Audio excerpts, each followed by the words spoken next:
Hello everyone! A couple weeks ago, I hit 100 subscribers. I gained 100 subscribers. I didn't hit anybody.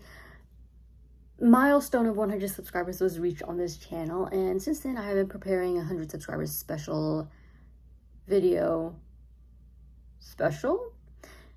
Okay, plans have kind of fallen through, so instead I planned to jot down 100 things about myself in this notebook, my commonplace notebook, but then time started running out and I was like, I'm scratching my brain trying to figure out things about myself, and instead we only got to 37.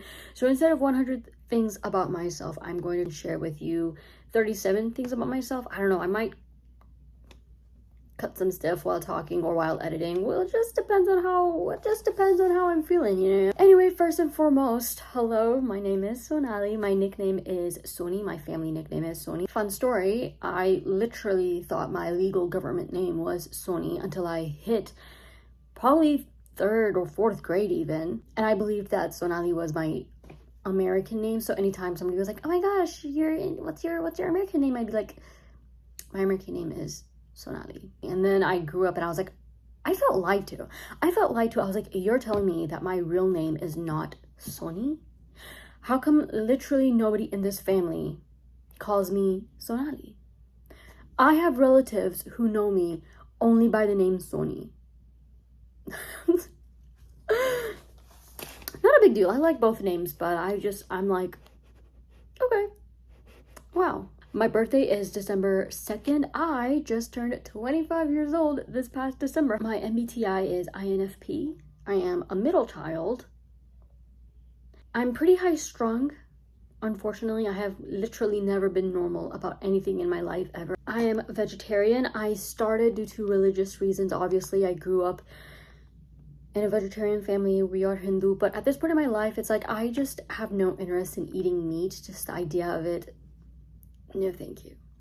The smell isn't appetizing, the look of it isn't appetizing to me, and I've never really had a phase where I secretly eat meat or to try it or whatever. I don't have that kind of phase. I'm not judging anybody who does.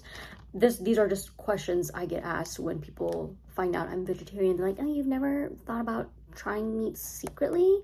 Is your family holding you to that really strictly? And I'm like, maybe they are, but also I genuinely have no interest in trying meat, whether it be openly or secretly, behind anyone's back, in front of anyone's face. It just doesn't appeal to me. I don't care if other people eat meat. I tend to stay in my own comfort zone. I'm trying to get out of my comfort zone, but I'm not somebody who's very comfortable exploring my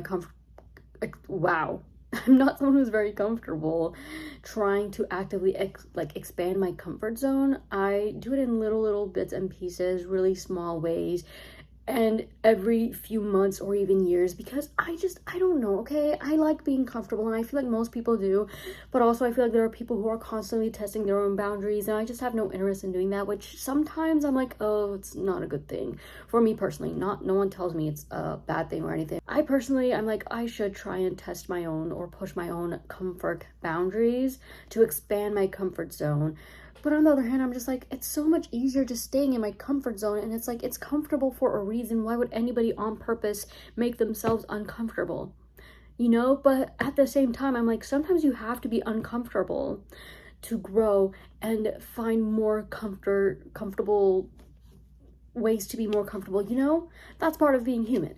But so it's a really huge back and forth I have with myself constantly, almost always. Yeah, I tend to stay in my comfort zone, and I am working on expanding that comfort zone. It just is really moving slower than a snail, slower than a turtle, slower than the slowest thing on this planet. I'm a cat person. I prefer cats over dogs. I have really bad intrusive thoughts. I get really bad intrusive thoughts, and I will admit that the intrusive thoughts do play a part in me being extremely paranoid.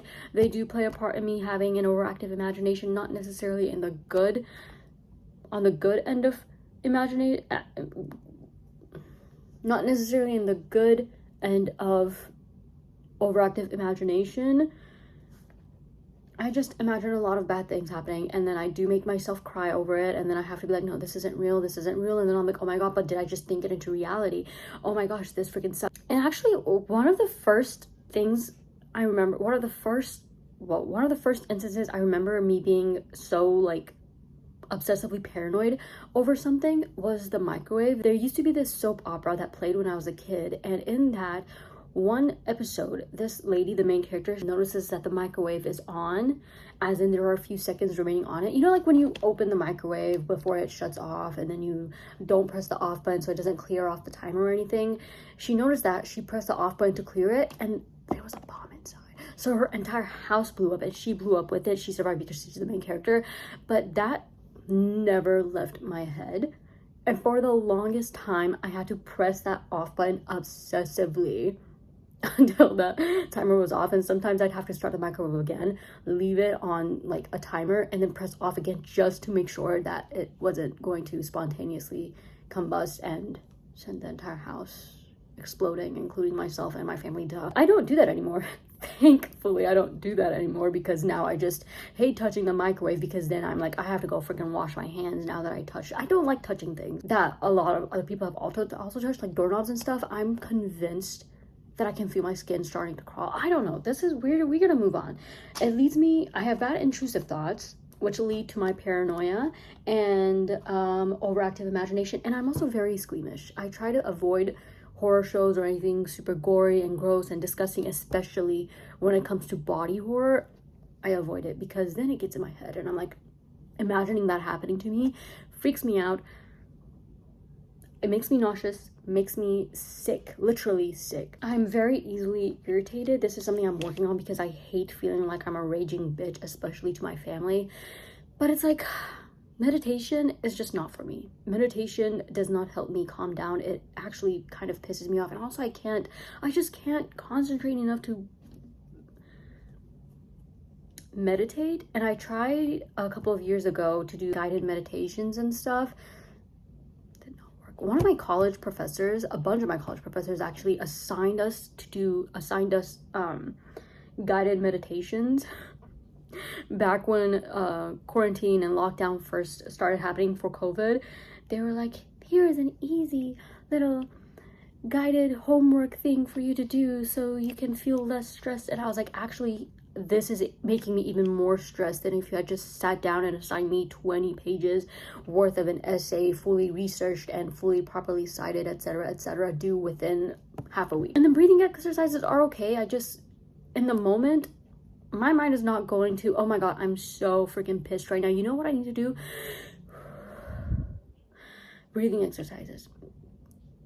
Oh, I played tennis in high school, but not long enough. Not long enough. I only played it for 1 year, and that's probably one of my biggest high school regrets, because I've been wanting to play tennis since I was a 5th grader, and I read a book in which the main character played tennis, and since then I had been like, oh my god, wow, tennis. And then I genuinely have no idea why I didn't join our school tennis team until I was a junior in high school, and I have no idea why I didn't continue in senior year either. Seriously, one of the things that I regret the most in high school, not playing tennis, because I love tennis. I loved playing tennis. I wasn't any good at it. Just to clarify, it's just fun. Just for fun. Oh, I want to be a published author. One of my long-standing dreams since childhood, being a published author. I share a bit of my writing on here, and I will continue to do so. My love language is quality time. I love quality time. Like, we don't even have to be doing anything. We don't even have to talk. We genuinely do not even have to talk. We can just sit there and bask in each other's presence. Not to say I hate talking with my friends or anything like that, but I'm just saying quality time. I don't have to explain quality time to you. You know quality time. I have no vocal control. I'm either too quiet or too loud, or I talk too much or not enough. This is a huge issue when it comes to my family, because all my family, all the relatives are all hounding on me like, why don't you talk? Why don't you talk? Why don't you talk? And then when I talk, literally nobody listens to me. And I'm like, I don't know if you are willfully ignoring me right now or if I'm just speaking too quietly. But then I try to talk a little bit louder and everyone gets pissed because they're like, why are you talking so loud? And I'm like, oh my god, do you want me to talk or do you want me to? I love chocolate covered raisins. Thanks to my friend in high school during sophomore year math class who pressured me into buying candy from her for a fundraiser, and the only candy left behind was chocolate covered raisins. And then I was like, I spent money on this, might as well eat it. And my life was changed. I would hunt her down for those chocolate covered raisins, and she knew to save one for me until the end of the fundraiser. And then she was like, girl, the fundraiser is over. And I was like, go join more fundraisers where you have to sell candy. Where you have to sell candy, I'm giving you money for that. Milk chocolate covered raisins, not dark chocolate covered raisins. Are white chocolate covered raisins a thing? I don't think they taste very good, but I love chocolate covered raisins. I enjoy, at the risk of sounding pretentious and annoying, I do enjoy reading nonfiction books and even textbooks, depending on the way they are written. They're really fun. I am a bit of a hoarder, and I swear this is a genetic thing, because my grandfather is a hoarder, my dad is a hoarder. They will tell you they're not. They will try to tell you they are not, but they are definitely hoarders. Okay? And even my mom, to a certain extent, is. And this is something else that I'm working on. It is. It's tough. It sucks, but I'm working on it. I am unfortunately pretty clumsy. The type to trip while walking, the type to trip while standing, the type to trip while tripping, the type to trip while running, the type to run into things, constantly dropping my phone. Like, I drop my phone, I pick it up, it somehow slips out of my hand again, and it's like, I don't know. I'm right-handed. If anybody was curious, I am right-handed. Oh, I recently had overnight oats for the first time. Not bad. I used to write creepypasta fanfics until I gave myself a nightmare from writing creepypasta fanfics. Sometimes I close my eyes and I still see Jeff the Killer's face just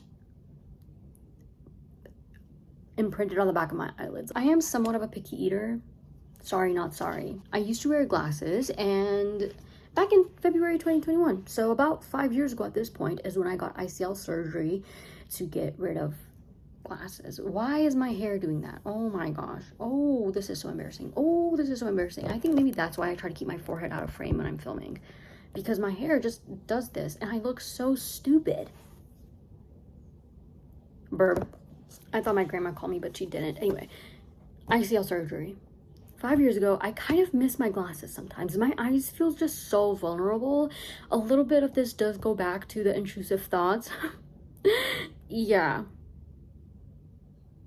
We're not going to think about it too much, but yeah, my eyes feel a little bit more vulnerable, and they are definitely more sensitive to the wind, obviously, because there's nothing blocking it, and also to the sun. Sometimes I literally walk around with my eyes closed. I have to make sure that I'm with like family or friends, that I'm gripping onto them so I don't get lost or run into traffic or something. I love the Minions, unironically. Like, have a birthday party theme, Minion themed birthday party level of love the Minions. I think they're just so silly and cute and silly and cute and silly, and I love carrot cake, but the store-bought ones are usually way too sweet. Way too sweet. So I just make it at home. No icing, because I don't really like icing. Cream cheese icing. My first ever favorite color was green. Oh, I have had a few casual crushes, you know, the ones that you kind of get over within a few days or a few weeks. My first serious crush, long-term crush that took ages to get over, and only one, was in high school. I wanted to major in stats in university, but I didn't, because I didn't know what to do with the stats degree. I was like, could I just do stats for the rest of my life for fun? But also, I didn't want to take any of the other extra math classes or physics classes you had to in order to get that degree. Like, I'm not good at math, but I love statistics. Statistics is so much fun. But at this point in my life, I haven't done statistics in such a long time that I have no idea how to go about doing it. But man, I loved statistics. AP Stats was probably one of my favorite classes ever. I've worn the same brand of watch since the 5th grade. I've gone through a few, but the brand I have stayed loyal to, this brand. I'm not gonna share it because non-spons, you know, non-spons. I feel like I'm haunted. Me.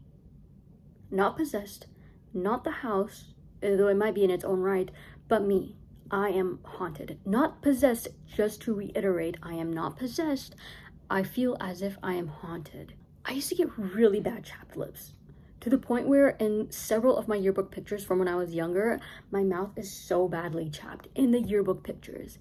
And it's kind of like, you can see where they try to tone it down a little bit with the editing and stuff, but it's like you can still tell that they're chapped. And then I discovered the magic that is chapstick and Vaseline in middle school, and my life changed. In 2016, when we visited India, I almost died. We were sitting in a rickshaw.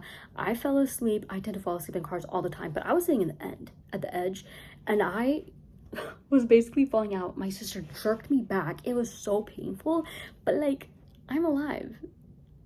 So you can thank my sister for the fact that I'm here and you're watching this. Yeah.